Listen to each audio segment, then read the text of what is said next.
After a long wait and a indefinite delay, the Payday 3 patch, first patch, it's finally here. So today I'm going to be going through everything that they've changed in the latest patch.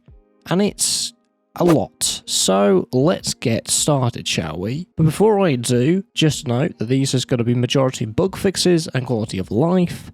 And the update size is approximately going to be 2 gigabytes. But of course we know that that might be more of an approximation based on platform. So to start with, for some general fixes, the pre-order edition and edition specific items have been added to PlayStation 5 players. They've updated the aim assist with PlayStation as well.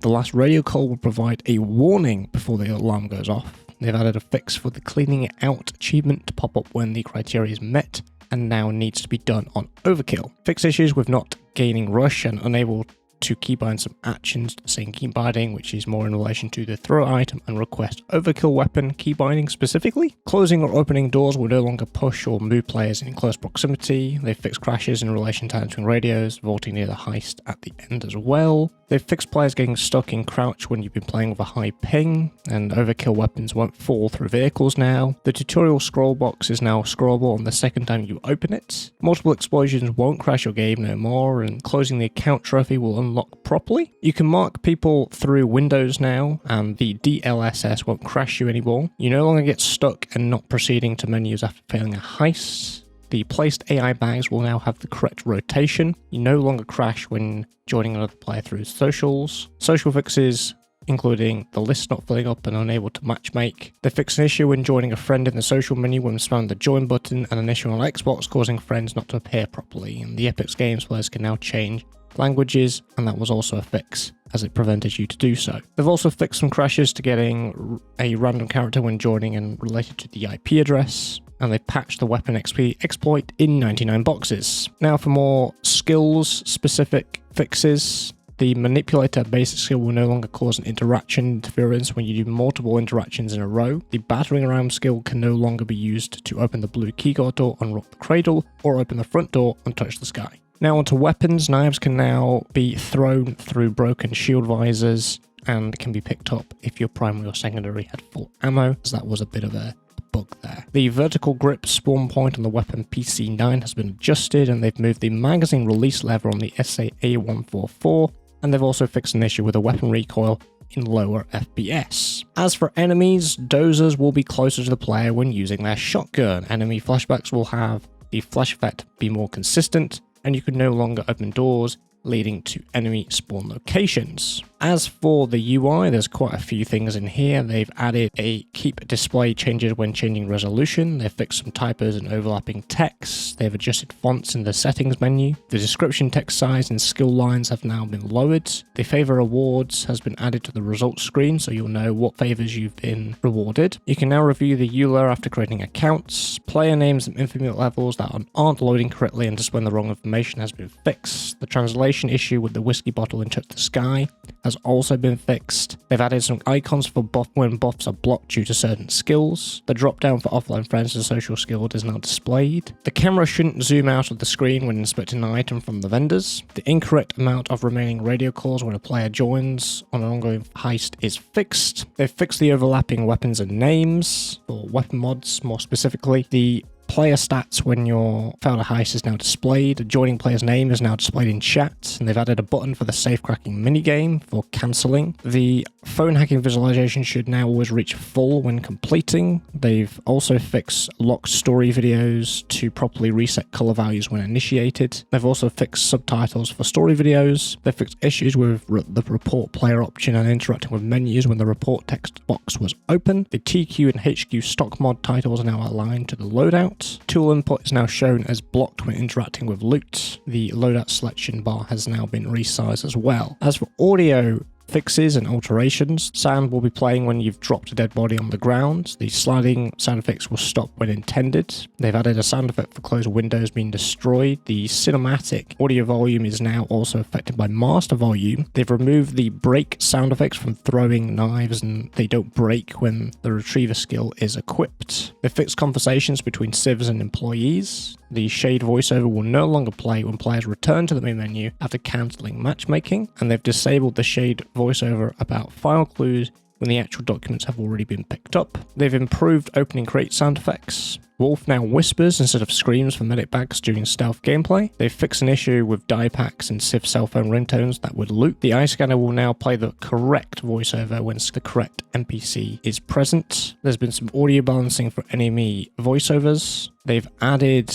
more door and NPC animation sound effects. And they fixed an issue where the human shield takedown sound effect would not stop if you reload your gun or choking someone out. As for visuals, deployables placed on moving objects would sync up for players joining an ongoing heist. That's now fixed. They've also fixed deployables floating in the air when placed on surface. When they were moved, deployables will now fall to the ground, as well as deployables floating when placed on certain doors. There's been a minor graphical issues on the front of the bank for No Rest for the Wicked. That's now fixed. They've also fixed the weapon animation issue when looking upwards and using tools. Switching between sprinting and placing tools won't cause issues when sprinting, and the fixed animation issues when SWATs or freeing hostages appearing as taking damage. There's a specific PC fix for lower graphical settings when you've been using that and causing the door of the escape helicopter to appear broken, so that's now fixed. You no longer get inside the transport van in one of the potholes in Road Rage. Standing on the van would cause the positions to glitch is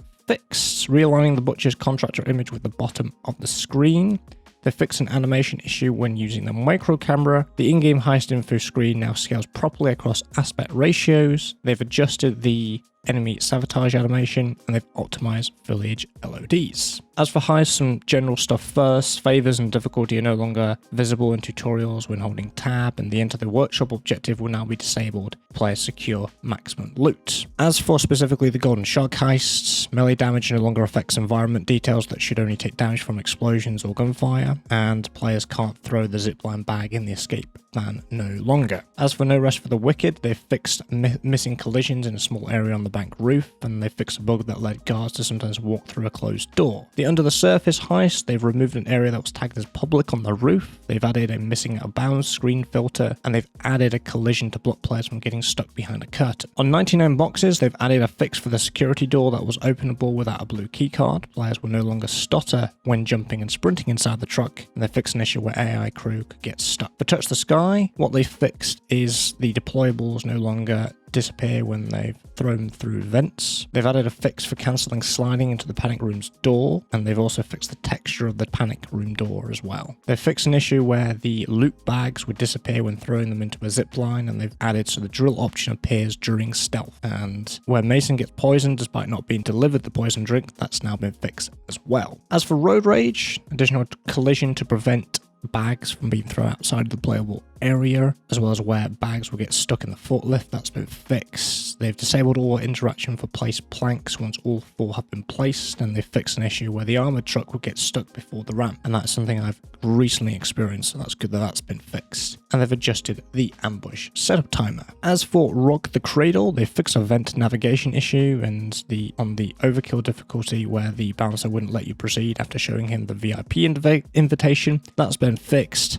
And they've added a collision to prevent cage bags falling through the ground. As for Dirty Ice, they've fixed issues where you could throw bags out of reach and where some jewelry trays are clipping in the VIP room, and they've added a fix for where the escape objective sometimes didn't appear. They've also had a note about balance, and they are aware of the last man standing and armor up. They're performing a bit too well, and so they're planning to give them a few tweaks in the future, and this will be in the next big patch, so it's not currently in this patch. They're also going to be keeping their eye on health and armor. At this current time, they're happy with how armor is performing, but they're going to be adding more ways to obtain it. I'm assuming places in the map.